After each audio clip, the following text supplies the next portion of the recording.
Hi guys, Barbara here from BarbaraMakesCrafts.com, and I'm here to teach and inspire you to level up your crafting game.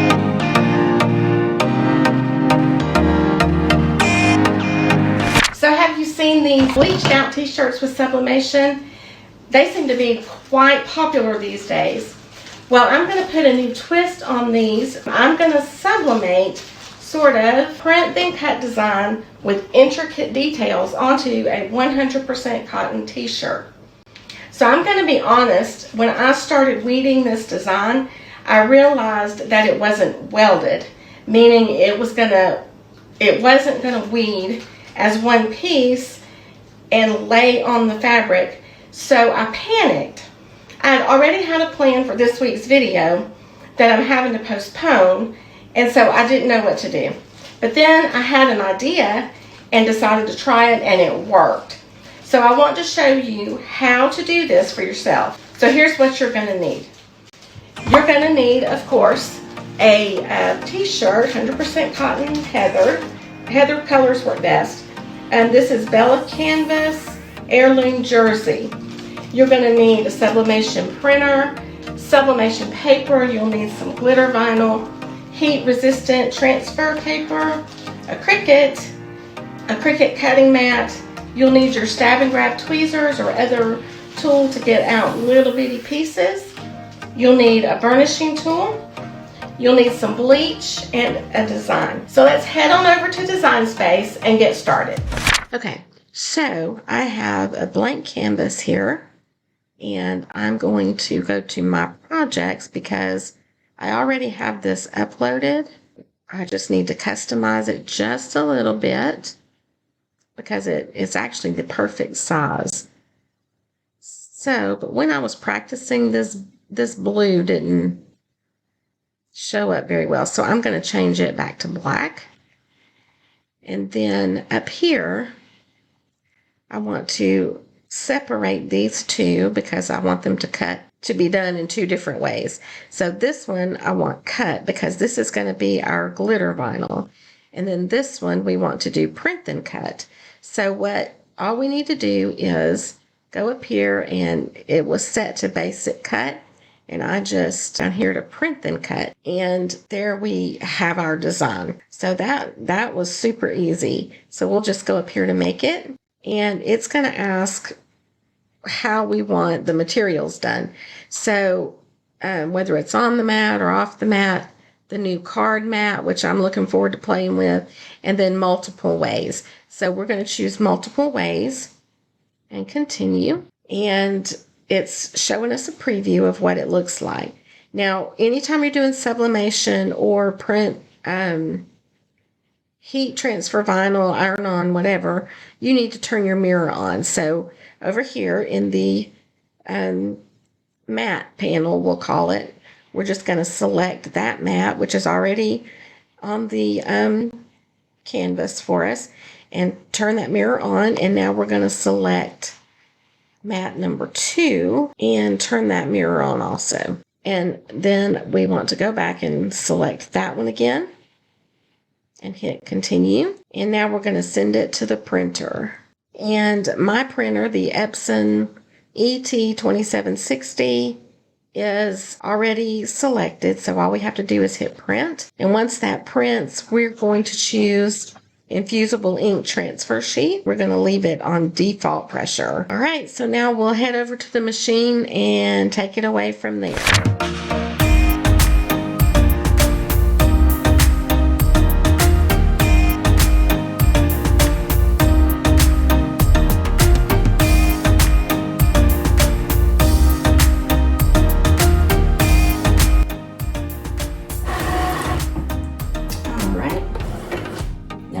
Us to set our material again, and I'm going to browse all. It wants me to use Smart Iron-On glitter is what I'm going to use. And when you load in your Smart Vinyl, you're going to want to load it shiny side down. Okay, it's ready for us to overload. I'm going to set that aside while I'm doing this video.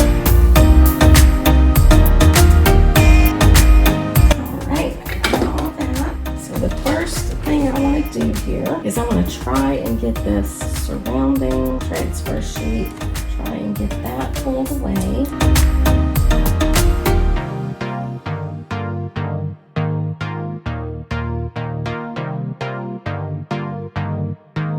I still take it kind of slow just because I don't want to take any chances. You can always stick it back on if it comes up just a little bit, but with a design like this, you don't want it to come up a lot. You don't want like a whole letter to come up or something like that.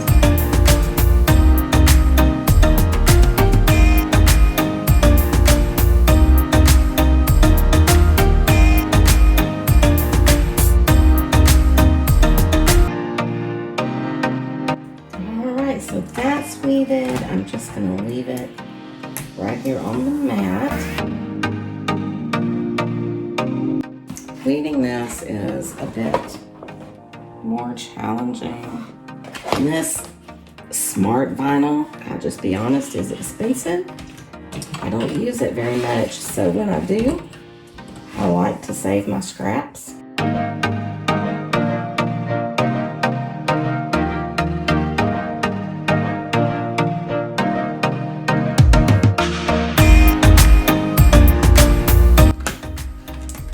There we go.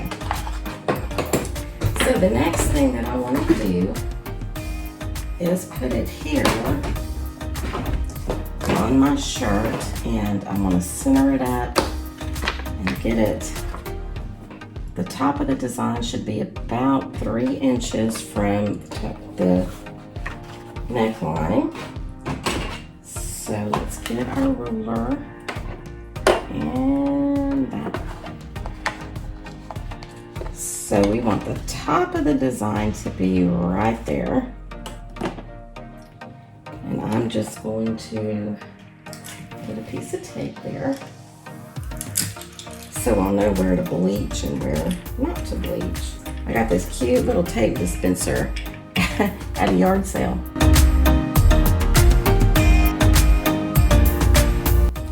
Okay, so I want the bleach to be just outside these tape marks. That one didn't stray, but that's okay. All right, so I know I want the bleach to be just outside these tape marks. I don't want to get it. First time I tried it, I bleached without having the pattern on it, without having the parameters, and I bleached way too much. So what I'm going to do is I'm going to hang this up and make sure everything is level and even. Centered, that's the word I'm looking for. And then we will start the bleaching process. All right, so I decided that it would be easier with this setup to paint the bleach on. So I've got a little bit of bleach in my glass bowl here, and I'm just going to paint kind of around where the tape marks are. See, I've got kind of a perimeter set now, so I've taken spray. Anytime you're working with bleach, it's a good idea to use gloves, but I didn't grab mine, but I will be washing my hands directly.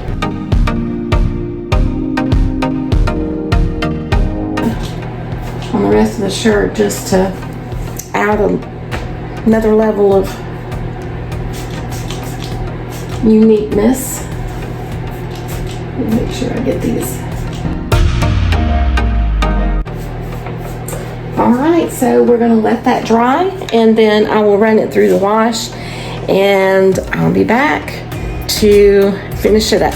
The t-shirt, I have washed it and dried it, and this is how it looks once it's all bleached out.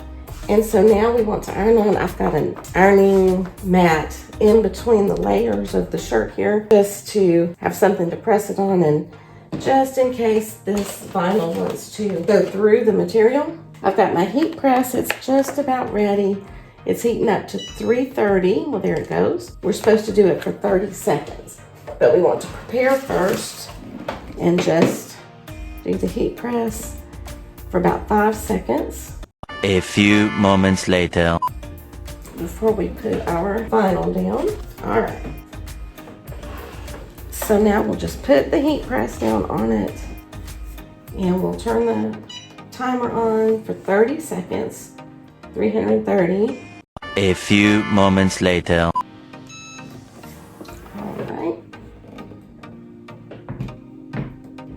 And now we want to just let that cool for a few minutes and do a cool peel.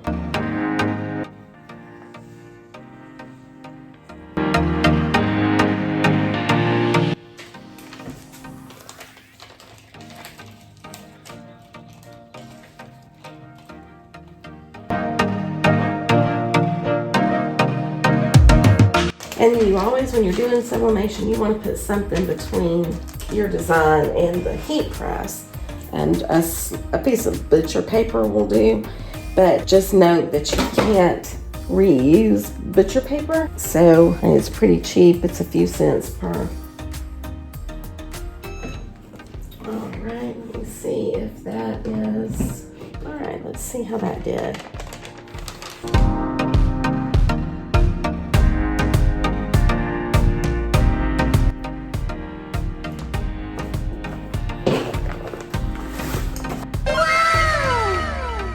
Looks good.